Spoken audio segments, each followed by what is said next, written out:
wanted to help out a little bit before you guys started because there were some common mistakes going on here. So read through the experiment a little bit, and it's the idea that the student was measuring the maximum width of these leaves. Came up with a mean or an average of their data set. So the sample was 30, and here are the averages of those 30. Now, we don't actually have the data set, but we know what the standard deviation is of each of those data sets, and from that we can calculate the standard error. So you're not going to be using the standard deviation or the sample size because you would just use those to get your standard error of the mean. With this data set, we want to have 95% confidence. So that's going to be 2 standard errors. Basically, you're going to go 2 standard errors up and 2 standard errors down from your mean. So you have your mean line, and you're going to go 2 up, 2 down, and that's going to give you 95% confidence. So that means we double this. It's going to be 0.60, and it's going to be plus or minus 0.48.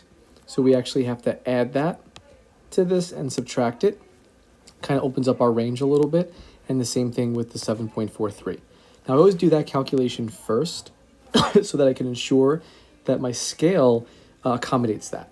If you were to go ahead of time and be like, oh, my data range is just 5.8 to 7.4, you might not have enough room.